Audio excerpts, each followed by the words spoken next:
Hey everyone, and a massive warm welcome to the channel. Seriously, thank you so much for clicking and spending some of your precious time here today. Before we dive into anything else, I genuinely hope you're feeling fantastic, full of energy, and that you and your loved ones are in the best of health.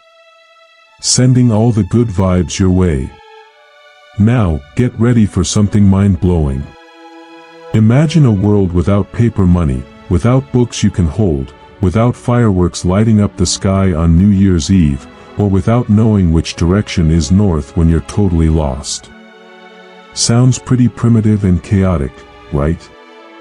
Well, believe it or not, that was the reality for most of the planet until some incredibly clever folks over in ancient China put on their thinking caps and literally changed the course of human history forever. We're talking about inventions so fundamental, so revolutionary, that they quietly built the very foundations of the modern world we live in today, often without us even realizing where they came from. These weren't just gadgets, they were earth-shattering leaps forward that transformed communication, exploration, warfare, daily life, and our understanding of the world itself. So, buckle up, because we're about to travel back thousands of years to uncover the genius of ancient China and the incredible stories behind the everyday things we completely take for granted. Think about paper for a second. Before it came along, people wrote on everything: clay tablets that were heavy and broke, strips of bamboo that were awkward and took up tons of space, silk that was beautiful but crazy expensive, or animal skins that were tough to prepare and limited. It was messy, inconvenient, and knowledge couldn't spread easily. Then, around 100 BC during the Han Dynasty, a brilliant court official named Kai Luan had a breakthrough. He wasn't the absolute first to experiment with plant fibers, but he perfected the recipe and the process on a large scale. Picture this: they'd take things like old rags, hemp, tree bark, even fishing nets, basically cheap, readily available stuff. They'd mash it all up with water into a pulpy soup, spread it thin on a screen to drain, press out the water, and let it dry into flat sheets. This was revolutionary. Suddenly, you had something lightweight, smooth, relatively cheap to produce, and perfect for writing or painting. Knowledge wasn't trapped anymore. Ideas, stories, government orders, religious texts, they could be written down efficiently, copied, and sent far and wide. This invention didn't just stay in China, it traveled slowly along trade routes like the Silk Road, reaching the Arab world and eventually Europe centuries later. Without Kai Luan's paper, or the refinement he championed, the explosion of learning during the Renaissance, the spread of religions, the development of modern science, and even the books you read or the notes you jot down simply wouldn't exist in the way they do. It was the essential platform for recording and sharing human thought on a massive scale. But what good is paper if copying a book means someone has to painstakingly write out every single word by hand, taking months or even years? That was the next big hurdle, and again, ancient China found an answer: printing. They started with something called woodblock printing way back around the 7th century AD during the Tang Dynasty. Imagine carving an entire page of text and pictures backwards onto a block of wood, one block for each page. You'd ink the raised carving and press it onto paper. It was laborious to carve each block, but once done, you could make hundreds or thousands of copies of that page much faster than handwriting. This was a huge step forward, making books, calendars, and religious materials more accessible. Then, in the 11th century during the Song Dynasty, a commoner named Bai Sheng had a truly groundbreaking idea: movable type. Instead of carving a whole page on one block, he made individual characters out of clay or later wood or metal. Each character was a tiny piece you could arrange and rearrange on a frame to form sentences and pages. After printing, you could disassemble the frame and reuse the characters for a completely different page. This was pure genius, the ancestor of every printing press that came after. While it took a while for movable type to completely replace woodblocks in China, partly because of the complexity of the Chinese writing system with thousands of characters, the core concept was revolutionary. It laid the groundwork. When this idea eventually made its way to Europe centuries later, Johannes Gutenberg adapted it using metal type, leading to his famous press. The explosion of printed material, books, pamphlets, newspapers, fueled the Renaissance, the Reformation, the scientific revolution, and mass literacy. The democratization of knowledge, the ability for ideas to spread like wildfire, started with those early Chinese printers meticulously carving wood and arranging little pieces of type. Now, let's talk about something that literally changed the face of warfare and celebration: gunpowder. Surprisingly, this world-shaking invention started not as a weapon, but as an attempt by Taoist alchemists during the Tang dynasty, around the 9th century, to create an elixir for immortality. They were experimenting with heating and mixing various minerals, including sulfur, charcoal, and saltpeter, potassium nitrate. One day, they mixed these in the right proportions and boom! Instead of eternal life, they got a startlingly loud bang and a flash of fire. They called it Huiyao, fire medicine. Initially, the Chinese saw its potential for fireworks and spectacular displays used in religious ceremonies and celebrations. Can you imagine the awe of people seeing the night sky lit up for the first time? But it didn't take long for military minds to grasp its devastating power. By the Song dynasty, 10th to 13th centuries, they were innovating like crazy. They developed the first primitive grenades, bombs hurled by catapults, flamethrowers using bamboo tubes, and eventually metal-barreled guns and cannons. Rockets powered by gunpowder were also a Chinese invention, terrifying enemies with their noise and fire.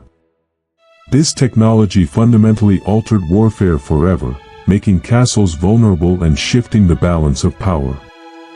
It traveled westward, carried by Mongol invaders and traders, reaching Europe by the 13th century. The arrival of cannons on European battlefields marked the end of the age of knights and castles and ushered in a terrifying new era of firepower. From celebratory sparklers to the engines of war that shaped empires and redrew maps, the accidental discovery in a Chinese alchemist's workshop ignited a force that reshaped the world's political and military landscape permanently.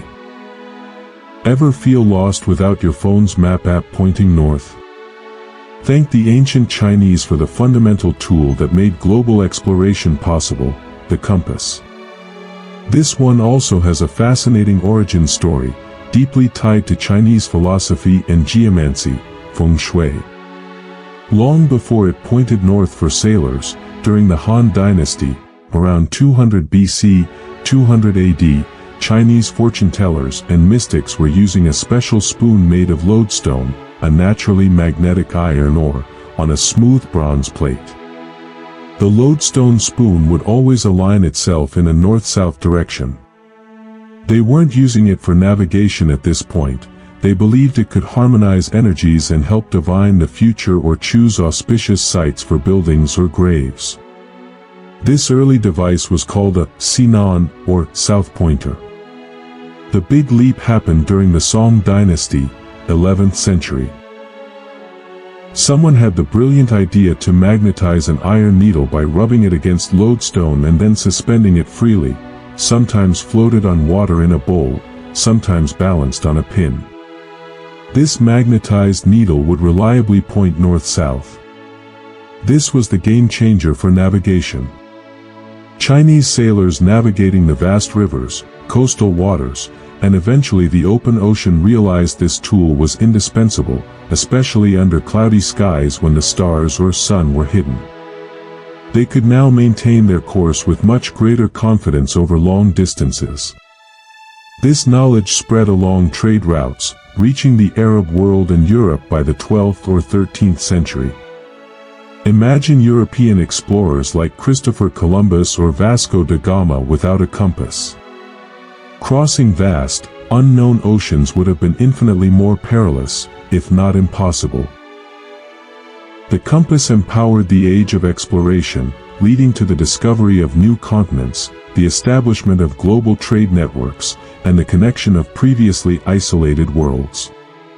It shrank the globe, all starting from a lodestone spoon used for divination. Think about your morning routine. Maybe you sip some tea. That comforting, warming ritual enjoyed by billions worldwide began in ancient China, steeped in legend. The story goes that Emperor Shennong, a mythical figure known as the Divine Farmer, who lived around 2700 BC, was boiling water under a wild tea tree. Some leaves accidentally blew into his pot. He drank the infusion and found it refreshing and invigorating. Whether myth or not, archaeological evidence shows tea was being consumed in China for medicinal purposes as far back as the Han Dynasty, 2nd century BC. Initially bitter, it was valued as a health tonic and stimulant. By the Tang Dynasty, 7th to 10th centuries AD, tea drinking had evolved into a sophisticated cultural art form, famously documented by the writer Lu Yu in his Classic of Tea. It became a social lubricant, a subject for poetry and philosophy, and a major agricultural product. The Chinese developed intricate methods for processing the leaves, steaming, pan-firing, rolling, drying, to create different types of tea. This beloved beverage didn't stay put. It traveled along the Silk Road to Central Asia and Tibet, often compressed into bricks for easy transport. Buddhist monks carried it to Japan, where it became central to the elaborate tea ceremony. Much later, in the 17th century, European traders, especially the Dutch and British, developed a huge taste for it. The demand for Chinese tea became so immense it fueled global trade, led to the infamous Opium Wars, and even influenced the design of fast-sailing ships like the clippers. From a chance leaf in an emperor's pot to a global phenomenon shaping economies, cultures, and daily rituals across the planet, tea is a delicious legacy of ancient China. And then there's silk. Imagine a fabric so luxurious, so smooth and strong, that it was worth its weight in gold and sparked the creation of the world's most famous trade network. The secret of silk production, sericulture, was guarded fiercely by the Chinese for thousands of years. Legend credits the Empress Lezu, wife of the Yellow Emperor, around 2700 BC, with discovering it when a silkworm cocoon fell into her tea. She unraveled the incredibly long, strong filament and realized its potential. The process is astonishingly complex and delicate. It involves cultivating mulberry trees to feed silkworms, carefully tending the worms until they spin their cocoons, then carefully unraveling the single, continuous filament, up to 900 meters long, from each cocoon in hot water without breaking it. Multiple filaments are then spun together to create silk thread, which is woven into fabric. The resulting material was dazzling, lightweight yet strong, shimmering, cool in summer, warm in winter. It became the ultimate symbol of wealth, status, and refinement in China, worn by emperors and nobility. Its allure was irresistible to the outside world. Demand from Rome and Persia was insatiable, despite the astronomical cost of transporting it overland. This overwhelming desire for silk was the primary driving force behind the establishment and flourishing of the Silk Road, that vast network of trade routes connecting East and West for centuries. The exchange wasn't just silk, it was ideas, religions, technologies, foods, and art flowing in both directions. The Chinese monopoly was eventually broken around the 6th century AD, when legend says Byzantine monks smuggled silkworm eggs out in hollow staffs.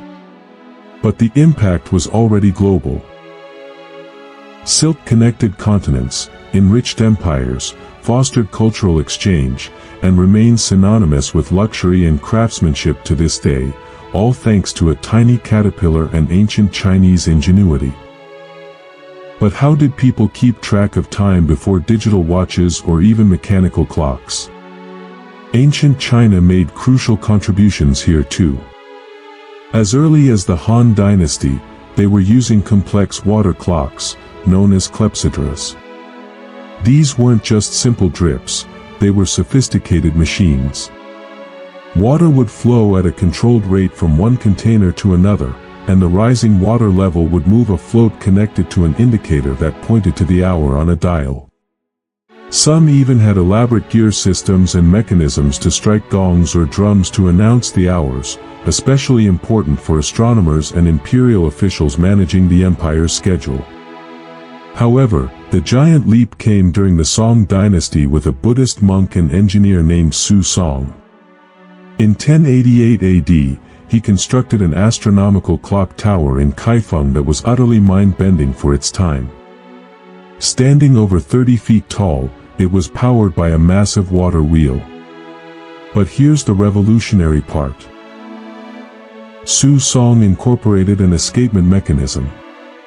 This is the heart of any mechanical clock, a device that controls the release of the driving power, in this case, the falling water driving the wheel, in precise, regular ticks. Su Song's escapement allowed his water wheel to turn in small, controlled, equal steps. This powered an incredibly complex machine that not only told the time of day but also tracked the positions of the sun, moon, and certain stars, and had animated figures that rang bells and beat drums on the hour. While powered by water, Su Song's escapement was the fundamental principle needed for purely mechanical clocks driven by weights or springs. This knowledge eventually filtered west, likely through trade or captured engineers during Mongol invasions. The escapement mechanism became the core component of European mechanical clocks developed centuries later, revolutionizing timekeeping and allowing for the precise measurement of time essential for navigation, science, industry, and the regimented structure of modern life. The steady tick-tock of history owes a rhythm to Su Song's tower. Let's not forget the backbone of any strong building or fortress, cast iron. While ironworking existed elsewhere, the Chinese mastered the production of cast iron incredibly early, during the Zhou dynasty around the 5th century BC. They achieved the very high furnace temperatures needed, over 1,150 degrees Celsius, by using efficient bellows, often powered by water wheels. They also developed sophisticated blast furnace designs. Pouring molten iron into molds allowed them to mass-produce strong, complex shapes that couldn't be forged easily by hammering. This was a manufacturing revolution. They produced vast quantities of sturdy farm tools like plowshares and hoes, which drastically improved agricultural efficiency and food production. They made incredibly durable cooking pots and everyday items. Crucially, they also cast iron weapons and parts for defensive structures. Massive iron components were used in building projects, and cast iron became a key material for early Chinese bridges. This mastery gave China a significant technological and economic edge for centuries. The ability to produce large, strong, standardized iron components cheaply fueled their agriculture, industry, and military might. While wrought iron and steel techniques developed elsewhere, the Chinese scale and skill in cast iron production was unmatched for a very long time and underpinned much of their enduring strength and innovation. The strength of their iron literally helped build the empire. Even the humble wheelbarrow, that simple garden and construction helper, has its roots in ancient Chinese ingenuity.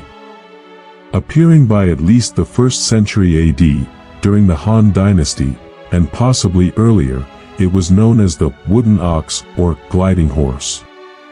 The classic Chinese design was brilliant in its efficiency.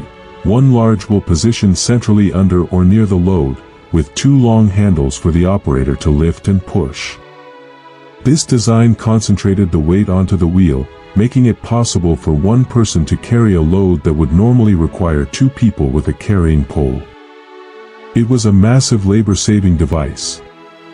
Historical accounts, like those of the general Zhuge Liang during the Three Kingdoms period, 3rd century AD, even mention its strategic use for transporting military supplies over difficult terrain where carts couldn't go. The wheelbarrow revolutionized construction, farming, and transportation within China, making it vastly easier to move heavy materials like earth, stone, crops, or goods. This simple yet profoundly effective tool spread slowly westward, reaching Europe around the 12th or 13th century. Imagine building cathedrals or farming fields without it. It amplified human effort enormously, becoming an indispensable tool for countless tasks worldwide. It's a perfect example of how a seemingly small invention, born from practical necessity, can have an enormous impact on productivity and daily work across centuries and continents. The list truly goes on, revealing the staggering breadth of Chinese innovation. Think about the intricate chain pump, allowing efficient irrigation of fields using linked squares and a treadmill or pedal power, moving water uphill to nourish crops. Consider the advanced suspension bridges built with iron chains centuries before similar structures appeared in the West, enabling travel across deep gorges and raging rivers. Marvel at the development of the seed drill, ensuring seeds were planted at the right depth and spacing, dramatically improving crop yields long before European adoption. Don't overlook the stern-mounted rudder, fixed to the back of ships instead of side-steering oars, giving sailors vastly superior control over their vessels, especially in rough seas, a crucial advancement for navigation that spread globally. And then there's paper money. Faced with the impracticality of carrying heavy metal coins for large transactions, the Tang dynasty saw the first promissory notes, evolving into true government-issued paper currency by the Song dynasty. This revolutionary concept of fiat currency, backed by trust in the state rather than the metal itself, laid the groundwork for the complex financial systems that drive the modern global economy. Each of these inventions, from the mundane wheelbarrow to the abstract concept of paper money, solved real problems, improved lives, and created ripples that spread far beyond China's borders, often merging with ideas from other cultures to accelerate human progress. So, what does all this tell us? It paints a picture of a civilization that was relentlessly curious, brilliantly practical, and astonishingly inventive over millennia. Ancient China wasn't just an isolated empire, it was a powerhouse of technological and scientific advancement, constantly tinkering, experimenting, and finding better ways to do things. They looked at the world around them, the plants, the minerals, the stars, the challenges of farming, building, trading, and governing, and they applied deep observation and ingenuity. Many inventions, like gunpowder or the compass, started almost by accident or for purposes very different from their world-changing uses.